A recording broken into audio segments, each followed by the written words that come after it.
God, whatever, it's complicated. Anyway, I did, she asked me if I would do a Sudas Amen with her. And then Basof, she had no energy to do it. So I did it I did it, with women in the community at my house. So I just got a message from her that I was reading, that she, whatever. So we'll learn. So we'll learn for her. She should have her refuah shlema. Exactly.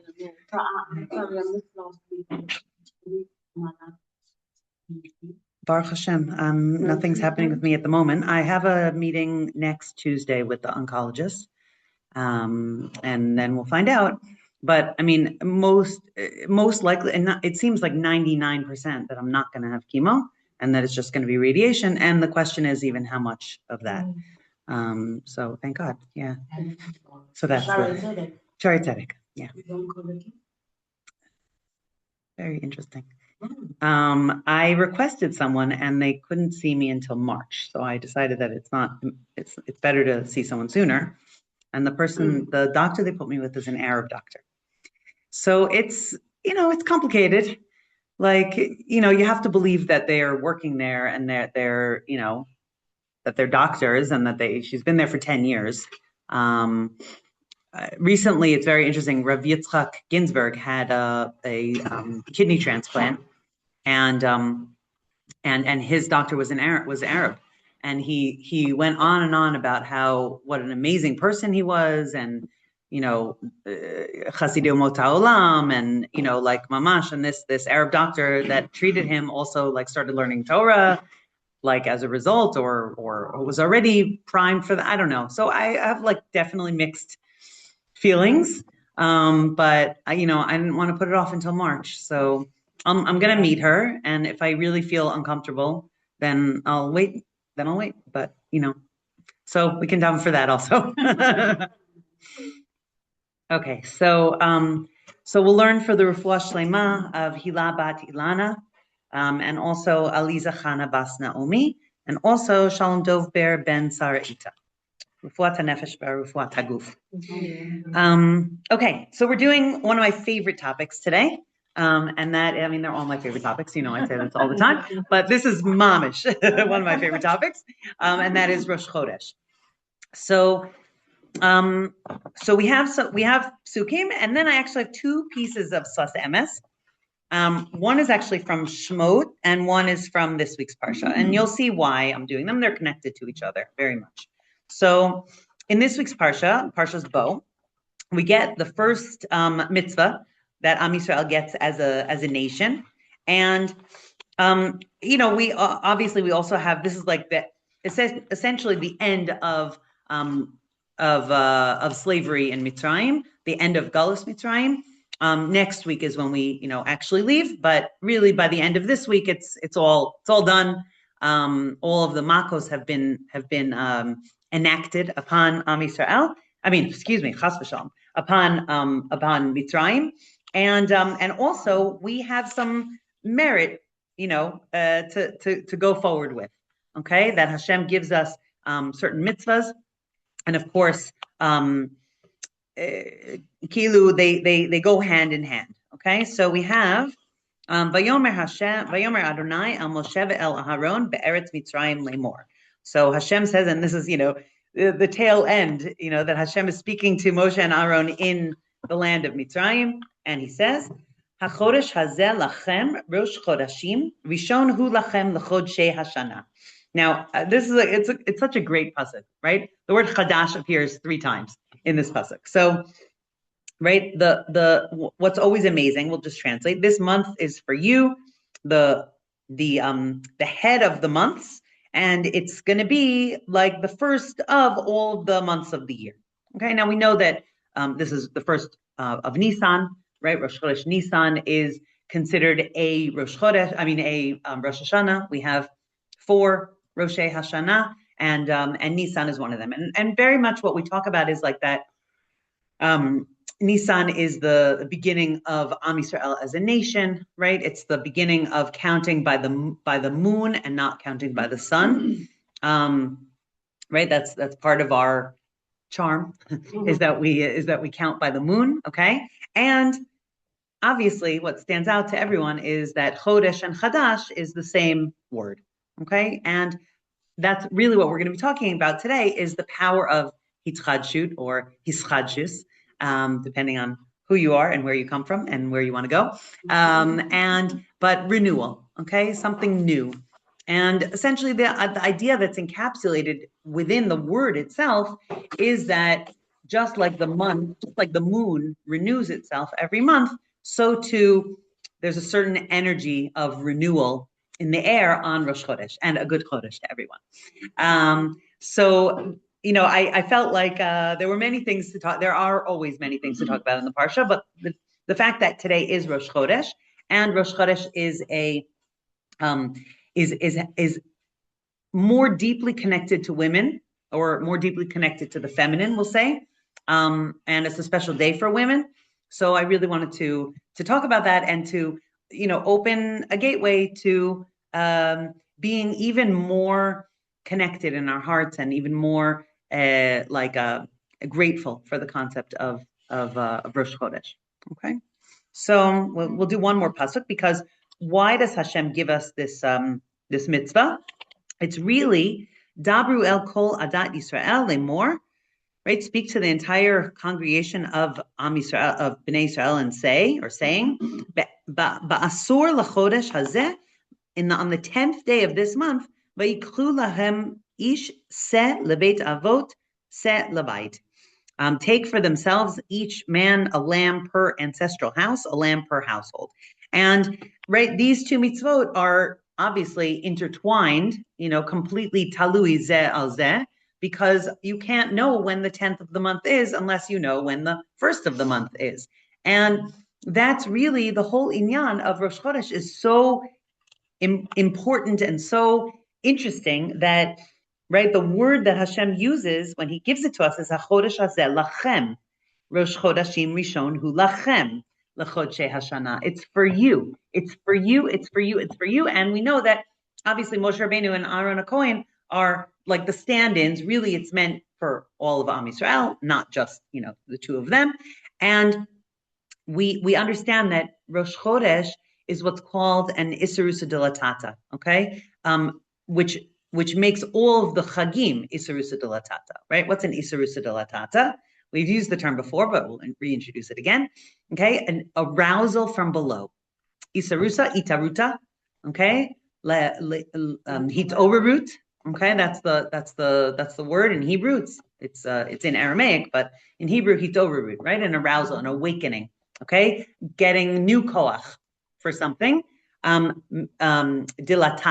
from the lamata, exactly, okay, from down here.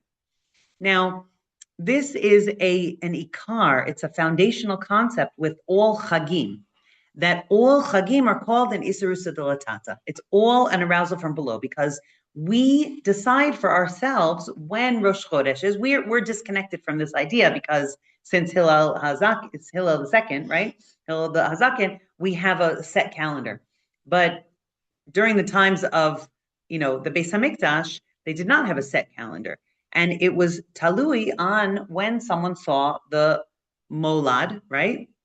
When someone saw that there was, there's no moon and there's a little sliver of a moon. So then, we have that whole awesome concept of the fires on the hilltops, right? So that the signal could very quickly reach Yerushalayim to the Sanhedrin, and the Sanhedrin would declare Rosh Chodesh, and that would set the mechanism in motion of whatever needed to be done. For sure, Rosh Hashanah is like the most sort of emergent thing that that would need to happen. Okay, because as soon as they declared Rosh Chodesh, it's boom, it's Rosh Hashanah. But also for all of the Chagim, right? Once you have a date, the 10th day of the month, right? Like Yom Kippur is on the 10th day of the month, then it's dependent on when day one is, and you count from there. So it's from us, as opposed to, what's the other one that doesn't depend on us? Shabbos. Okay, Shabbos was and always will be the 7th day from the beginning of creation, and that was Hashem's counting, not our counting. Okay, on day 1, Vayihi Or, and on day 7, this is now Shabbos. Okay, and thereafter, forevermore. So the seventh day, that's called an Isarusa de La'ela, okay? An arousal from Lamala, from above. Okay, so Hashem sends down to us Shabbos, and we kind of, open up and draw down Chag and Rosh Chodesh. Okay, so it's a very, very, it's actually a very different energy, and that's one of the reasons why we have actually different halachot about, also depending on how many days and this and that and the other thing, but we definitely have, there are a few of the malachot that don't apply on Yontif, that apply on Shabbos, like Bishul, right? Where you're allowed to do cooking for Chagim. Okay, there's a Tchumim, there also is like an Inyan, we're allowed to carry on Yontif, right? There, so the laws are different because the energy is different. It's very interesting, right? When you have a 3-day Yontif, aside from being in Helev, that we have the only opportunity for that to happen is Rosh Hashanah in Eretz Yisrael, right? Obviously, Chutz La'aretz, there are many opportunities for that to happen, but thank God we live in Israel, and so there's, every now and then we have a 3-day Yontif, but there are specific rules about, how to prepare the food, right? Whether it's Shabbos, whether you're going into Shabbos or coming out of Shabbos, there are different rules of what's going on, okay? Because they're actually different from each other. Chag is different from Shabbos. Shabbos is different from Chag. Okay. That being said, so Rashi points out HaChodesh Hazeh, the second source on your sheet, okay? HaChodesh Hazeh, Her'ahu Levana B'chidusha, okay? Hashem showed Moshe the moon in its renewal, its first stage of renewal. Ve'amarlo k'shehayarech mitchadesh yeh lecha Rosh Chodesh. Right, when this happens, when the moon is renewing, then that's going to be Rosh Chodesh. Okay, and that's drawn down from the Mechilta, from the Midrash. Okay, now we also understand that it's very interesting that, right, and the next Rashi will tell us Hazeh, right? HaChodesh Hazeh. What is Hazeh? Nitkasha Moshe al Molad Halevana. Moshe didn't understand. What do you mean by that, right? That Hashem basically said, when the moon renews, then, then it's going to be Rosh Chodesh. And Moshe Rabbeinu was like, I don't understand that. We don't really understand why Moshe Rabbeinu didn't understand that, okay? But that we know there are 3 things that Mitkashem Moshe Rabbeinu, right? The Levana, Bechidusha, the shekel, the machatzit hashekel, and the menorah. Okay, and I think I showed you last year that they all spell Moshe, right? The menorah, shekel and hachodesh, or shkalim and hachodesh, and also the last letters also spell Moshe. So we understand that it's like mamash. That's a whole other shir. Why these 3 particular things Moshe Rabbeinu had to be shown, and with all 3, Hashem said hazeh, like this. Okay, and we understand that Zeh means that Hashem Kavyachol pointed with his finger and gave Moshe Rabbeinu like a visual aid. Okay, when it's supposed to look like this. So be'ezo shiur tira'eh v'tiyeh re'uya l'kadesh. So Moshe Rabbeinu had difficulty. How much of the moon should be visible until it's until we can l'kadesh it, until we can make it like this. Now it's Rosh Chodesh. The her'elo be'etzba, right? And Rashi says, right? Hashem showed him with his finger. Rashi doesn't even say kavyachol, but we know, right? It's anthropomorphic. Okay, we understand finger. We don't understand what Hashem had, but it was ki'ilu, like he pointed his finger. Et halevana berakia ve'amarlo kazeh ra'eh v'kadesh. All right, it showed it to him. He says, see, when it's like this, then you l'kadesh it. Okay. And then we go into this other part. But it's very interesting because every time that we have many references to Hashem speaking to Moshe Rabbeinu, and it's always daytime, right? Shneamar vayi bayom diber Hashem, right? We saw above in Parak Vav that it says it was on the day Hashem spoke to him. Bayom tzivuto, right? On this day Hashem commanded him. Min hayom asher tziva Hashem v'hala. And in Bamidbar it says from this day, Hashem, commands you and onwards, okay? Always day. Ella samuch l'shkiat hachama. So this was right near sunset. Ne'amra lo parasha zo v'her'ahu im chashecha. He said it just before, like he showed it to him at dusk, okay? Just as the moon is coming out, okay? We do sometimes see the moon during the day, but that's and it's going to become important when we see the sfas emes, okay? The second sfas emes. Okay, very, very interesting. So basically what happened was I went down a rabbit hole. I opened this sfas emes and I saw that I had some notes on it, and I never did it in a shiur. I just learned it by myself. I learned it for myself, and I saw that basically there's a bunch of references to an earlier sfas emes. So the way the sfas emes works is that the sefer is a collection of all of the drashas that the sfas emes gave. The sfas emes was Rebbe for 20 years, 30 years, like 1850 to 1880, something like that, 30 years. And so the drashas are the way that the sefer is collected is that all of the drashas on each parsha are put together. So you just have the year that they were said, and then so it's like very interesting to match up, like when in the sefer it's far away, but in real life it wasn't far away. It was 2 weeks later. So he references, this is from Tafresh Lamed Aleph, which is 1851, right? 1841, 1851, I think. Anyway, don't. You can check me on the dates. I should know the dates that the sfas emes was Rebbe, but I don't know them off by heart. I think it's 1851. So and he references what he spoke about 2 weeks earlier in Parshas Shmot. So we're going to do the one from Parshas Shmot first, and then we'll do the one from Parshas Bo, okay? Because zeh talui bazeh. Now, in Tafresh Lamed Aleph in Parshas Shmot, he references a pasuk from Hosea and a midrash. Okay, so I have all that for you on the sheet. Okay.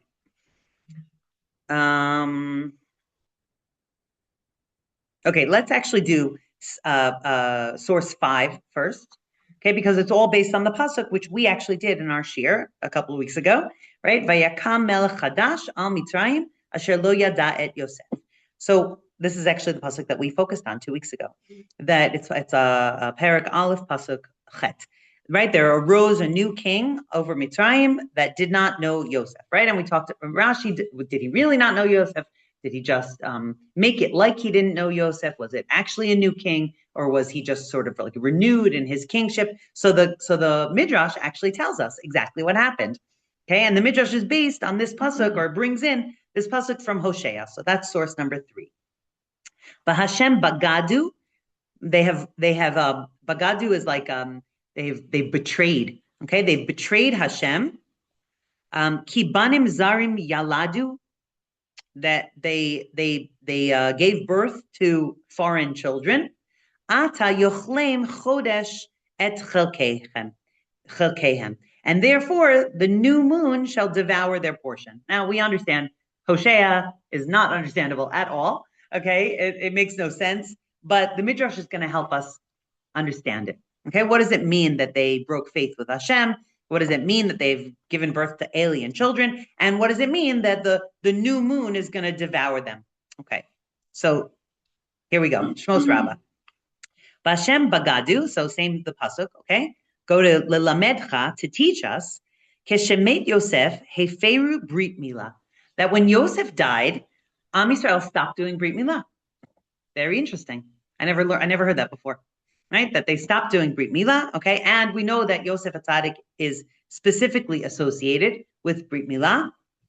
We also know, and this kind of tickled my fancy, that right now we're in something called Shovavim, okay, a period of the year called Shovavim, which are the Rosh Tevot of the Parshiot, okay, Shemot, Va'era, Bo, Beshalach, Yitro, Mishpatim. Okay, Shovavim, and really in Chassidus it brings it out a lot. that this is a time of, because it's like winter and because we're going inside and it's a time of darkness, there's a lot of doubt and potential misbehavior that happens at this time of year.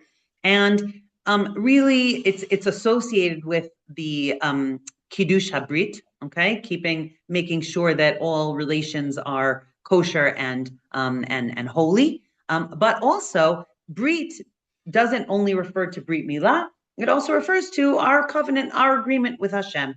So maybe another week we'll do a little bit more on Shovavim, but I do have a shiur online about like women's relationship with Shovavim, and it really refers to just our own doubt of where Am Yisrael stands in relation to Hashem.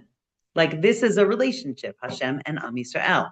And during the darker period of the year, we experience, some kind of feelings of disconnect or fear, doubt. Okay, it's more common at this time of year than any other time.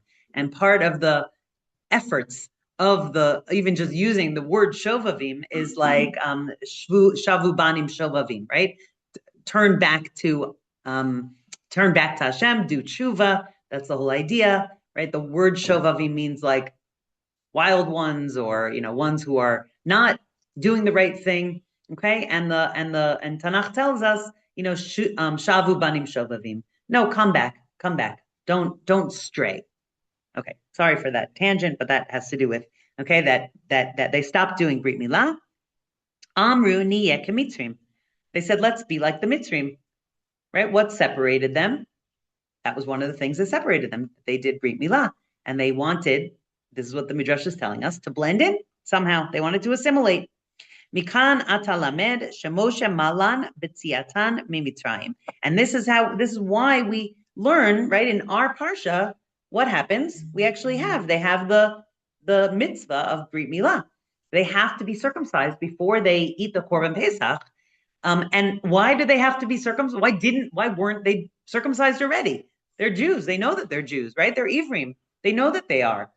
And yet somehow this practice got, stopped. And that's why whoever didn't have a Brit Milah had to go back and do a Brit Milah. And the Midrash is telling us, it's from when Yosef died. V'kevan she'asu chen, hafach HaKadosh Baruch Hu ha'ahava shayu hamitzrim ohavin otan l'sin'ah. Okay, and because Am Yisrael did the Brit Milah from, or you could say because the other way around, because they stopped doing Brit Milah. This will be the Rabbi Sachs interpretation. Okay, because they stopped doing Brit Milah, the love, we'll put that in quotation marks, right? In the Kavyachol, the love that the Mitzrim had for the Jews turned into hatred. Right, and this goes along. Why did I say Rabbi Sachs? Because Rabbi Sachs is famously, Zecher Tzadik Livracha, that he famously said, the world respects Jews who respect themselves.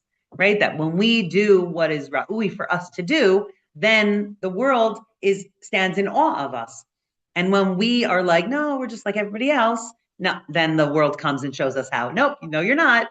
Here, we'll remind you how you're not much like everyone else. Okay. Shenemar, like it says in Tehillim, hafach libam lisno amo lihitnakel ba'avadav. That their hearts were flipped over to hate your nation, and they made it even worse for the servants. Right? They turned them into slaves. Lekayem ma shene'emar, like it says in Hosea, the end of the pasuk there. Ata yochlem chodesh et chelkehem. What does it mean? Now the month is going to eat their portion. Melech Chadash. It doesn't mean the month. It means the Melech Chadash, the new king, is going to eat their portion, right? That's what it means. That's what, right? We always read the Midrash. We know that we can, or the Midrash takes words from Tanakh, which has no nikud, and you can read it a different way. Okay, so the Midrash is telling us, don't read it that Yochlem Chodesh, that the month is going to devour your portion. No, read it, Yochlem Chadash et Chelkehem, the new king that arose, right? Vayakam Melech Chadash, she'amad v'chidesh alehem gezerotav, that he rose up and he made new decrees upon them, and that ate away at their portion of life, meaning where they were holding and what they were holding on to, and even their property we know was taken away from them. So the Melech Chadash literally took chelkehem, their portion. Also their freedom, which right? Is their time, exactly, which is all connected which is to Chodesh. Exactly, beautiful. Okay, so like Hindi said, and bracha ha-mitkavenet, right? Tivarech, tivarchi ha-mitkavenet, something like that. That right? That's exactly right. Only free people are in charge of their time. And one of the deepest things about this mitzvah that Hashem gave us was that it essentially signaled that we were no longer slaves in Mitzrayim, even though we were not yet fully free, and the Makas Bechorot had not yet happened. But by getting this mitzvah of keeping our own time, counting our days for ourselves, doing, that gave us some semblance of independence, and by that was like one of the final breaks of being avadim in Mitzrayim. There was something else I wanted to say. I just think it goes beautifully with what we learned 2 weeks ago of what Rabbi Nassan said, right? Vayakam el Chadash was that voice of Paro, telling us, you're bad, you're bad, you're bad. That's exactly what happened when we stopped doing our Jewish practices. So Vayakam el Chadash, who turned us into slaves, and that's really the same idea that we learned 2 weeks ago. I was just curious. Did Yosef have some tea? Thanks. Did Yosef circumcise his sons? It seems to, yes. I mean, it's only after Yosef was. We know for sure that he circumcised his sons, because I think that's part. I mean, the Midrash tells us that, right? He showed. He was trying to convince Yaakov Avinu that these sons were, kosher. And he showed his ketubah to Osnat, and one of the things there, I believe it says that he also showed that they were circumcised.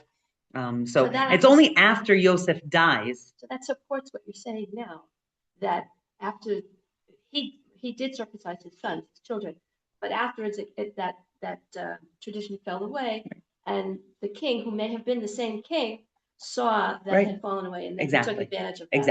Exactly. That's exactly what the Midrash is telling us. Okay, that we let go of our hold on our portion, and so Vayakam el Chadash, he took it away from us further. But this, like the Chaded said, it sharpens it. Like normally we hear that phrase, but I never had any idea but this makes sense. Isn't this amazing? Yeah. Isn't it amazing? This pasuk from Hosea, brings it together, right? Okay, Asher lo yada. So that, remember what Rashi said there, right? Asher lo yada et Yosef vayakam el Chadash. The Torah says Asher lo yada et Yosef, right? That this new king didn't know Yosef. V'ki lo haya makir et Yosef. Amar Rabbi Avin mashal le'echad sheragam ohavo shel hamelech. I don't think that's supposed to be sheragam ohavo. I think it's supposed to be shehar. Amar hamelech. Hatizu et Rosho, kilamachar yaseh bikach. Right, I think it's supposed to be harga, right? Harga or hargam.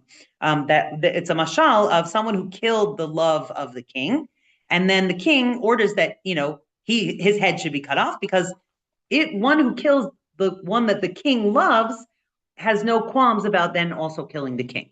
Okay, and that's essentially what almost what Am Yisrael did. Right? Meaning we killed Ki'ilu, right? We killed something that Hashem loved, which was Brit Milah, and then we got killed, right? But it also applies to Paro, that Paro is like killing, quote unquote, right? And then later really killing something that Hashem loves, and therefore Paro deserves to be killed. But it takes time for all this to come out. L'kach hatav alav hamikra, kolomar hayom asher lo yada et Yosef, Lamachar hu atid lomar lo yadati et Hashem. Okay, and then again, this is like the beginning. It's essentially the beginning of the end for Paro, but it's also, unfortunately, the beginning of the end for. Meaning, again, this refers to Am Yisrael, who turned our backs on our tradition, and then, we were further lowered.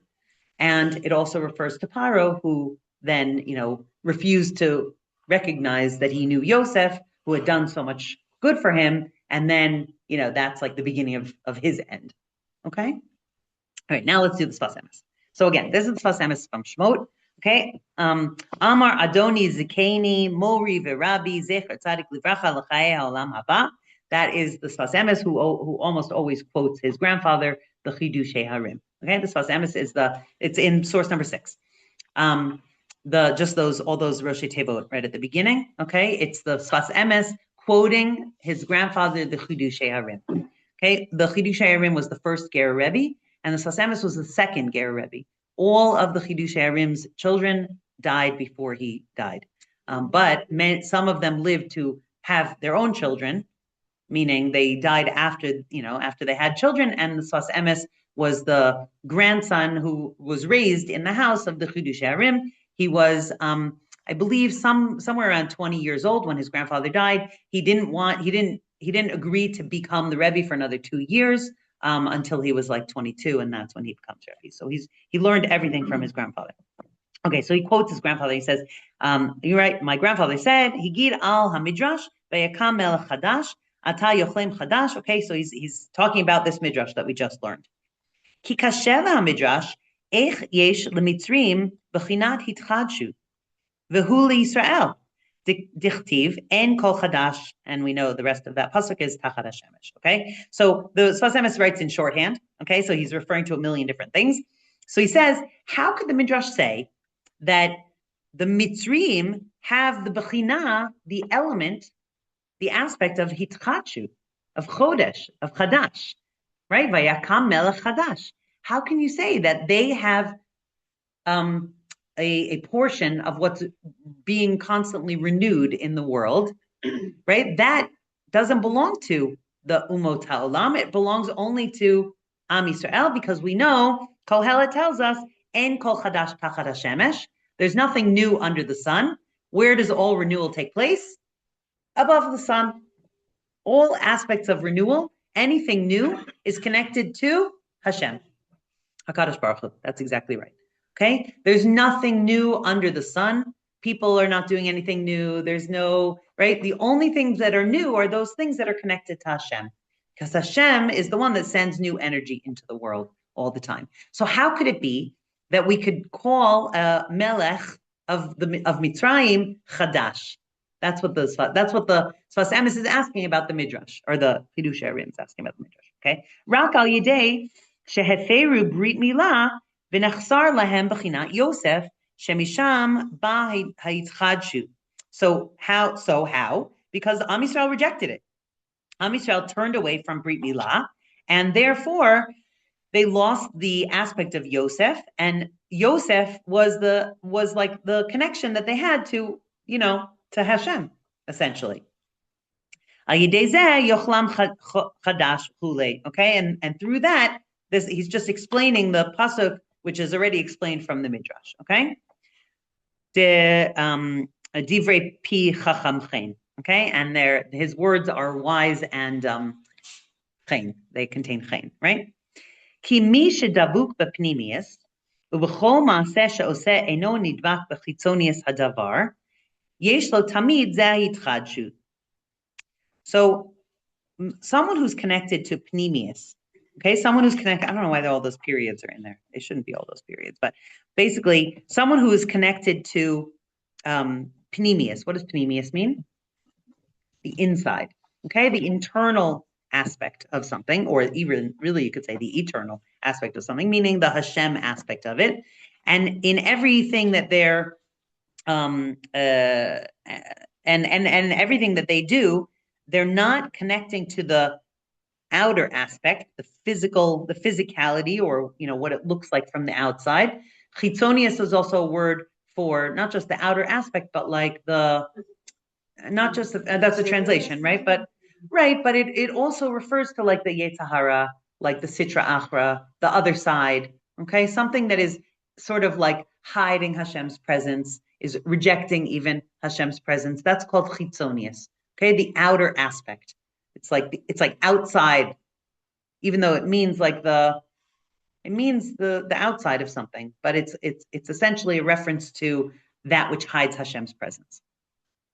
And the pnimius is that which reveals Hashem's presence.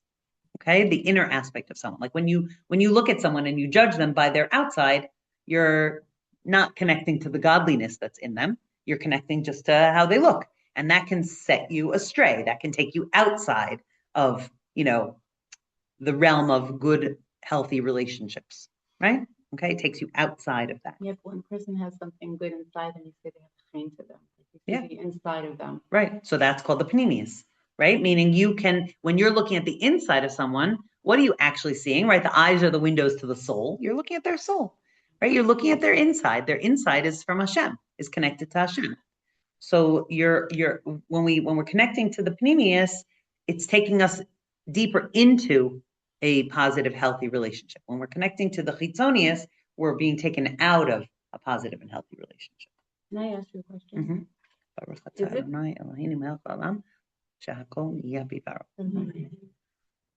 Is it maybe why when we are introduced to Moshe, the first thing we know about him is that he's born already with a bread? Yeah.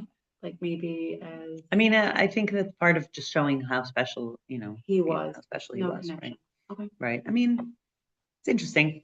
I had never thought of it because I never learned this midrash before. Well, I only thought about it when you started bringing it up. Right. It could be that although we know that Shevet Levi did things differently than the rest of the Shvatim, so it could not be that all of Am Yisrael did this, right? Shevet Levi never goes into Avdus. They never go into slavery. So it could be that they continued anyway, but definitely it was a strong indicator that, it is an interesting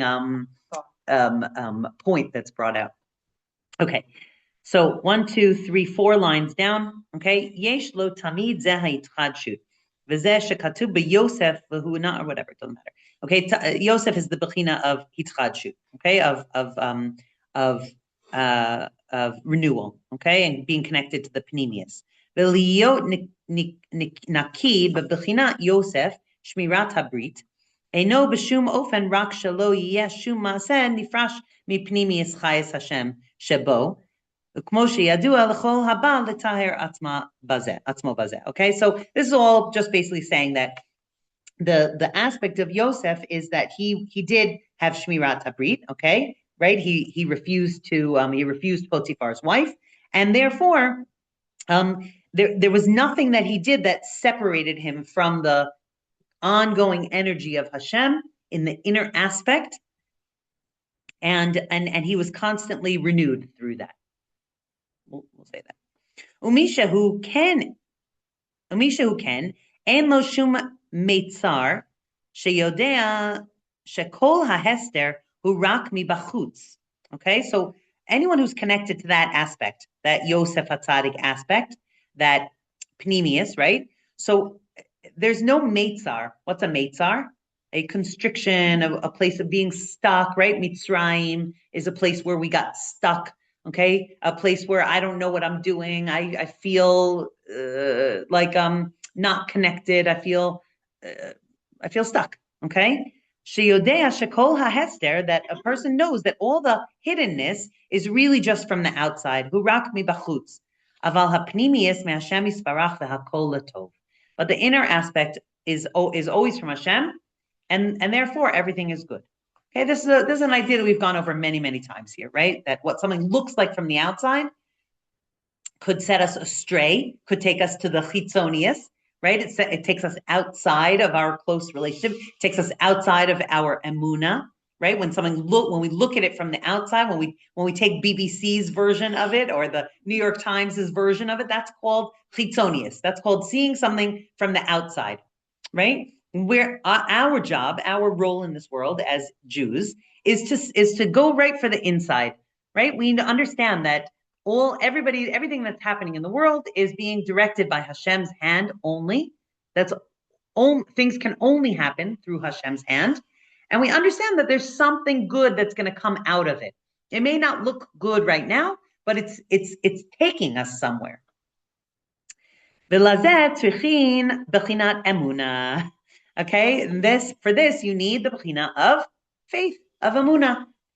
Liyot emunah kavua balev ish shehakol chayes Hashem yisbarach, right? Emunah needs to be stuck deep in, like implanted, really steady in our hearts, that to know that everything, all energy, all things that happen in this world are coming from Hashem.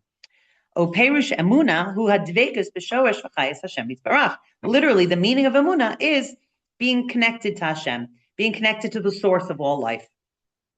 V'katuv emet ve'emunah arvit shebe'et hahester ha'etza al yidei emunah hanal. Right? Emunah is connected. Emet ve'emunah arvit is like we need specifically. It's a source, but we'll just talk about that essentially. Oh, there you go. See, I never daven Arvit, so I don't even know. Okay, so beautiful. So you said, so the wording is changed. Yes. You say Emet ve'amunah instead of beautiful. Okay, so that's exactly what I was going to say, but without the source. So thank you very much for the source, right? Obviously, right? When things get, I mean, it's always a mashal, right? Darkness, nighttime is a mashal for galus, which is, you know, I wrote this in the Torah tidbits this past week, yeah. So that right, it's all nighttime is a mashal for, you know, lacking clarity, right? And that's literally what galus is. We lack clarity. We lack a constant feeling of connection to Hashem. V'zeh shekatuv v'hen lo ya'aminu li, right? That Moshe Rabbeinu says, right? They're not going to believe me. Shekol ha'geula talui bebechinat emuna. All of geula depends, hangs on us having emunah. And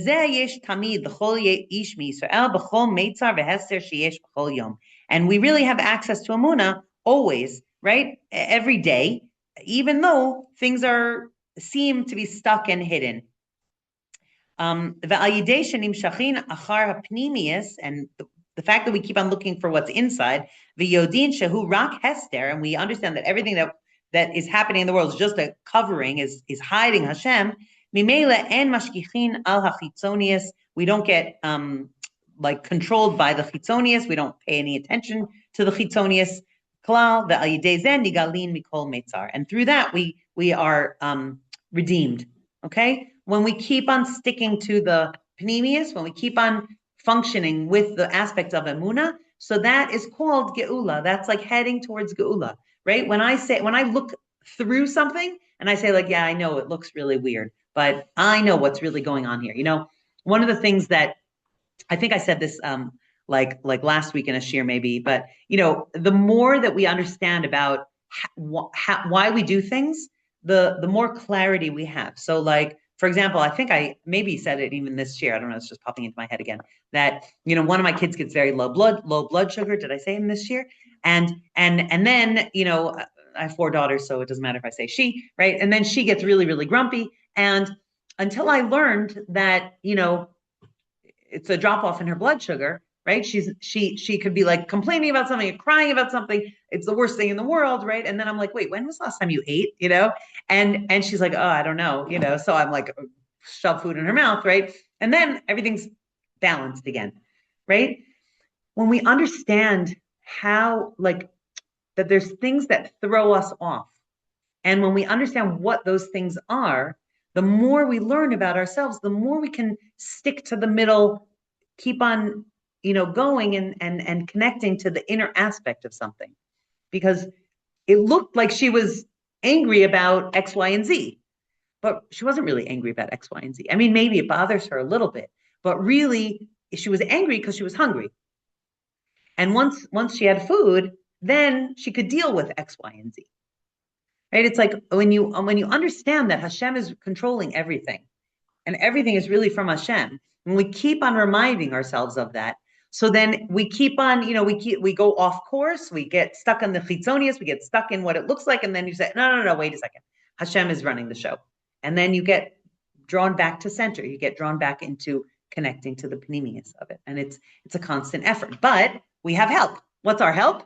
Today, Rosh Chodesh. Okay, so now let's go to the piece on this week's parsha, okay, which is based on that other piece. Okay, so source number 7, which really starts on the top of the next page. Okay, so this is based on HaChodesh Hazel Lachem, right? Just like we just learned, okay, this month will be for you, or this renewal will be for you. Inyan ze legeulas Mitzrayim. Okay, this is the whole inyan of geula right here. Ki begalus nechsar ze hahitchadshut. In galus, what's lacking? Renewal. Everything in galus is the same. It's hopeless. I'm never going to change. The world is never going to, come out of this crazy situation. The Israeli government is never going to be filled with different people than it is right now, right? That's called galus, right? To feel like there's no renewal, there's no hope for change, for growth. That's called galus. It's an aspect of galus. Como shekatavnu bepasuk vayakam melech chadash, ayen sham. Okay, so just like he wrote with, and we just did ayen sham. We just looked there. Okay, like he was explaining that we lost our koach of hitchadshus by turning away from Hashem, by getting stuck in the chitonius, right? We wanted to be like the Mitzrayim, right? What's in chitonius, right? We talk all the time about that Am Yisrael kept their dress, they kept their names, and they kept, but we know that not all of them did. And that's what we learned and Brit Milah, right? Brit Milah is a chitonius thing, seemingly, meaning you can see it from the outside, okay? And we didn't want to be different from the outside. We wanted to be the same. So we lost our koach of hitchadshut because we got stuck in the outer aspect. We got stuck in the physicality. We got stuck in the material. We got stuck in the outside. Ubishas hageula, and at the time of geula, dahainu shenitbarer shahakol chayes Hashem yisbarach. Geula means remembering that everything is from Hashem. That Hashem is the source of all life. Hashem is the source of all energy. Hashem is right. All vitality comes from Hashem. That's called geula. And from that, believing that Hashem is really causing everything, we renew our belief in renewal, right? We understand that things can be changed, things can grow, there can be new direction, there can be new people in the Israeli government. Be'ezrat Hashem. Ki chayuto yisparach yesh bo hitchadshus tamid. Right? Hashem is literally the definition of renewal. Kamosha omrim mechadesh b'chol yom tamid. Right? Like we said, right? Like just like Hashem created the world at the beginning of Breshit, so he also renews the world every single day and all day. Upeirush tamid b'chol yom. Tamid means all day, every day. Rak misha shocheach v'hu toch hateva ksiv en kol chadash tachat hashemesh. Right? A person who forgets that, and they put themselves into the ma'arechet of tachat hashemesh, meaning, right, when we think that everything is from nature, and we put ourselves into the framework of nature, then we fall from that place of believing that things can change and things can grow and think because Hashem can do anything. No, we put ourselves into this framework of there's nothing new under the sun, nothing can change. We're slaves forever. We're stuck forever. Chas v'shalom, right? The whole koach of Hashem, connecting ourselves to the koach Hashem is mechadish betuvo b'chol yom tamid k'maaseh Breshit, right? Like just like he created the world out of nothing, he's also creating every single thing out of nothing, and anything can happen at any time. Like there could be an earthquake in Dimona, like all of a sudden, right? There could be a sunny day and a rainy day, right? There's no set things. Right? Meaning Hashem can do anything. Aval mi shenidbak b'pnimius chayas Hashem yisbarach yesh bo tamid hitchadshus. Right? When we connect ourselves to the pnimius, when we know that Hashem is in charge of everything, so then I have hope that things can be renewed and things can change and things can grow. V'zeu shekatuv hachodesh hazeh lachem. And that's why with geula we got it back. We got this connection to Chadash back, okay? Through the concept of Rosh Chodesh.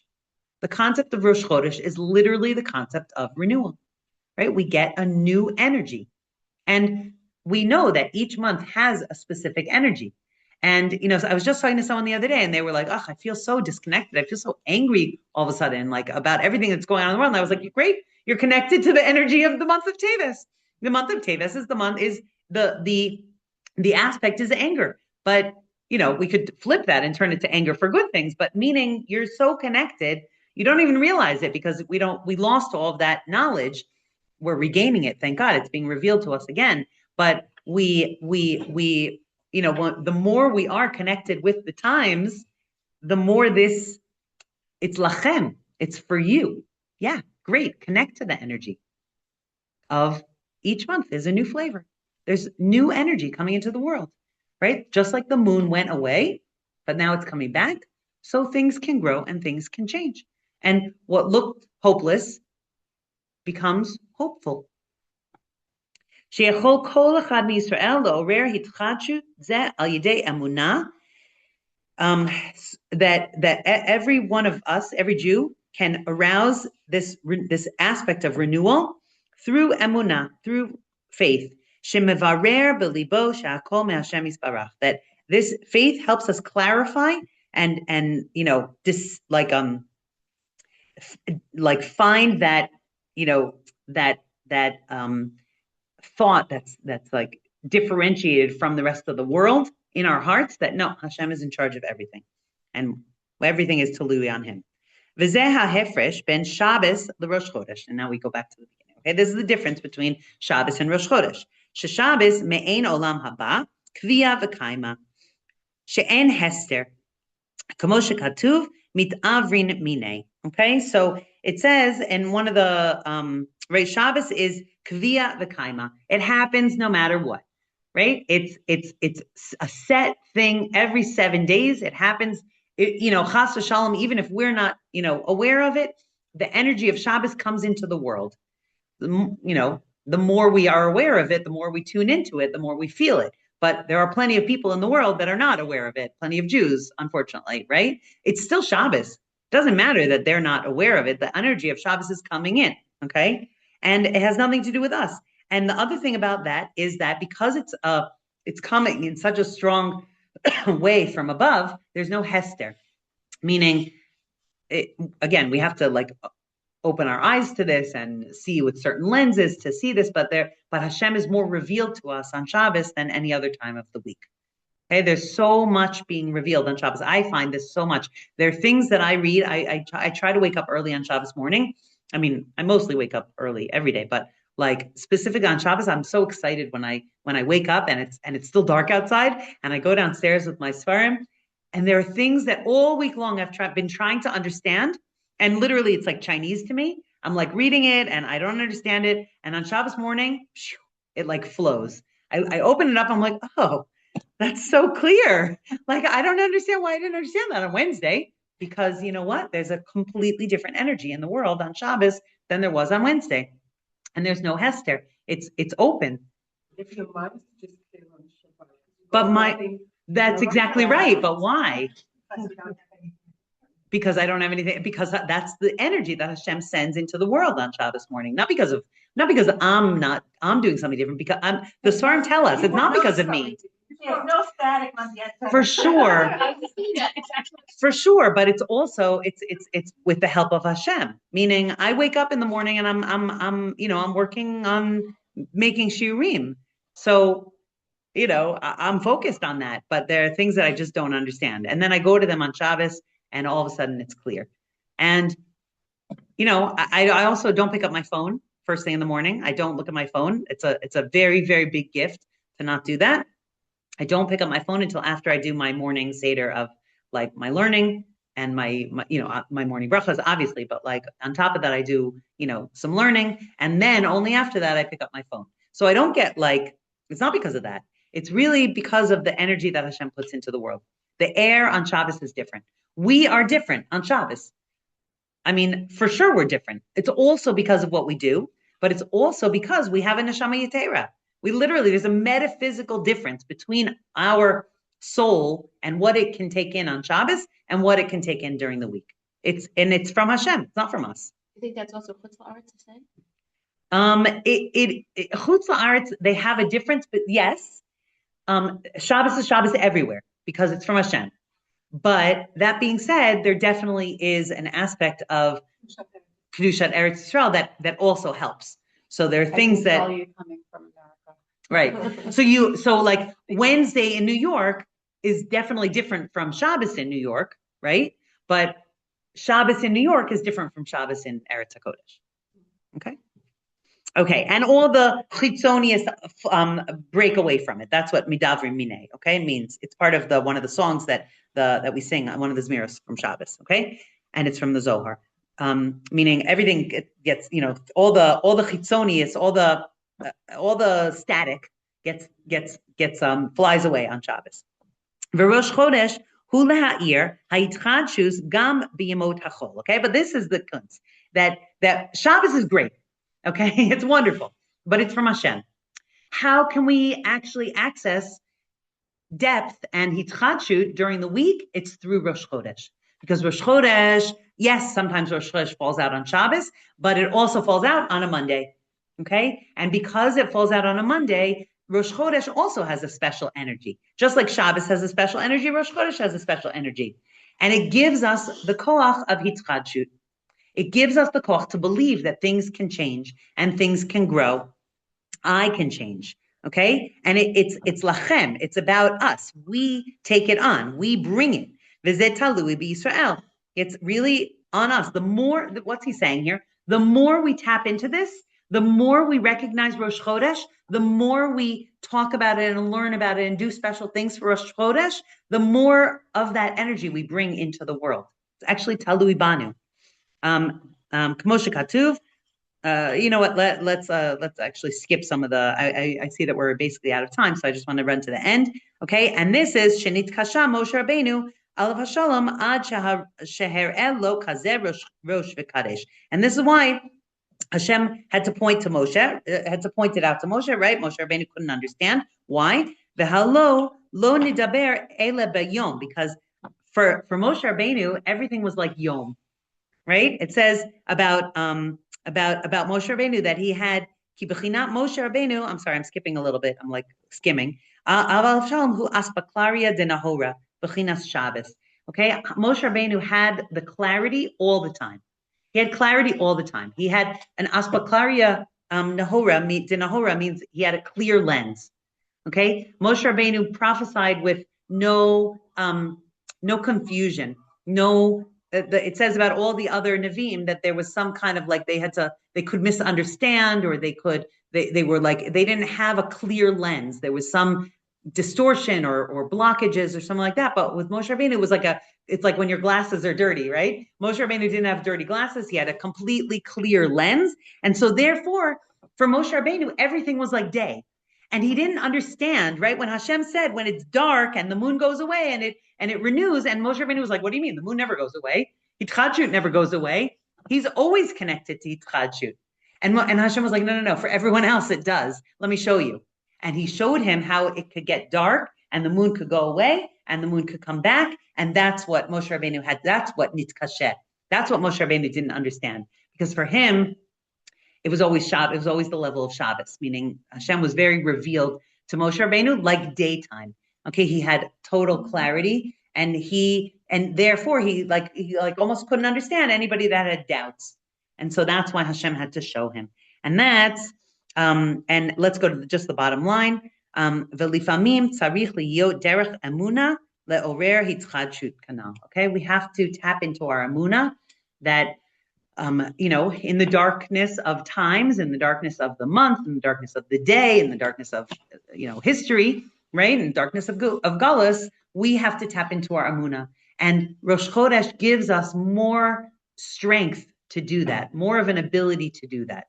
And I always find, this is why I love to talk about Rosh Chodesh, because the more I talk about Rosh Chodesh, I actually find myself believing more in the concept of Hitchadshut. Right, exactly. Of the moon, right? It goes away and it comes back. That's going to come back, exactly. Meaning when we feel like, oh, things are terrible, so we understand that that's just because it's temporary. That's exactly right. The wheel is going to spin around and it's going to come back. There's going to be renewal. There's going to be change.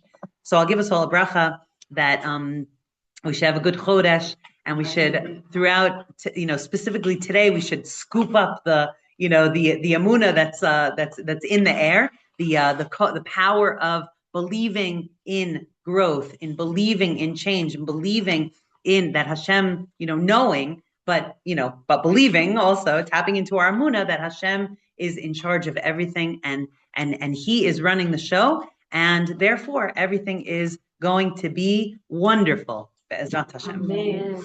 But can I tell you, Amen. Shana, when it talks about Moshe and the fact that he couldn't see, I feel like it's very, like, he came from, like, being in the house of Paro. So therefore, like, for him, everything was new. So when he finally got through it, I feel like it's very distinctive, like, of the therapist who got, like, they also had that constantly seeing Hashem all the time, and they needed to movie. And I think that it's very similar. Nice, beautiful. All right, good Chodesh.